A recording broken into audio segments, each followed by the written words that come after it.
Hey everybody, I'm Jacob Castro and welcome to another video here on Jacob's Aquarium. So my new 80-gallon Planet tank has officially been running for 1 week, and I thought it would be nice to officially start off my Planet Tank update series with a video today. Everything is going really well. Most of the plants have grown at least a half an inch or more, and upon further inspection, root systems are already starting to develop. I'm actually quite surprised how fast my plants are growing, especially the Lobelia cardinalis. When I grew this plant a year ago in my 50, it barely showed any signs of growth for months, but in my new tank I can clearly see roots shooting out of the stems and into my substrate, and most of them developing in only a couple days. I'm pretty sure I have my CO2 system and most importantly my Castro LEDs to thank for that. By the way, now that I've had a chance to use the Castros over a real Planet tank, I can officially say without a doubt they are the best light fixtures for Planet tanks. I know I sound like a Castro fanboy here, and you're probably thinking, oh, he's just saying that because Castro sponsored his new tank, but honestly no, that's really not the case. I truly believe they are the best. Results don't lie, and I'm convinced after trial and error with other fixtures, these truly are the best LEDs to use for Planet tanks to get the best possible results as far as plant growth and the overall well-being of your Planet aquarium. My favorite plant in the tank would have to be the Nisea golden. I've never grown such a beautiful plant in any of my tanks before.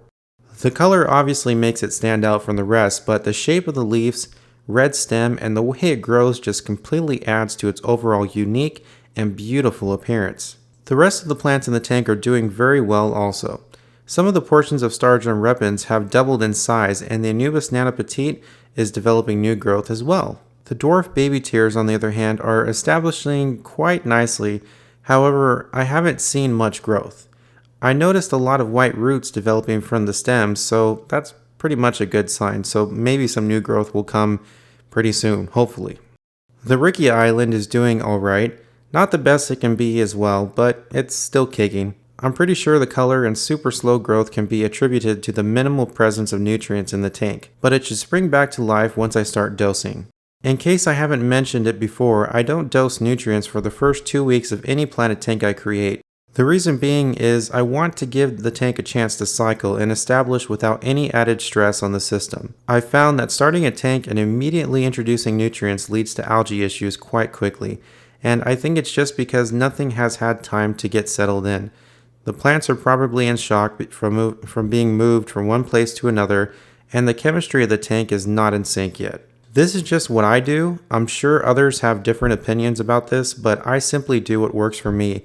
And this method of not introducing nutrients during the initial start of a new tank has worked very well and prevented a lot of potential issues for my aquariums. As you have probably noticed, I didn't use neon tetras like I mentioned in my previous video to help cycle the tank. I instead used Serpae tetras. The reason behind this was I tried catching some neons in my pond, but that proved to be nearly impossible with the many different hiding spots among the hundreds of plants in there, and I really didn't want to rip it apart. So I went to the Reef in Anaheim, my favorite local fish store, and bought 5 of these little guys. Next month though, when I add my discus fish, they will be put in the pond because I've heard from a few of my viewers that Serpaes are nippy, and nippy fish are not the best to have with discus. Lastly, I did make one change to my filtration system as well.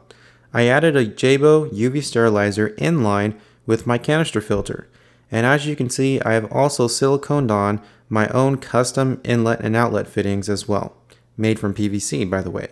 I did this because the inlet and outlet fittings that come with the sterilizer are simply just too flimsy and made out of very, very cheap plastic. And I didn't want to take the risk of coming home to an apartment full of water, so I just decided to go out to my local home improvement store, buy some PVC, and make my own.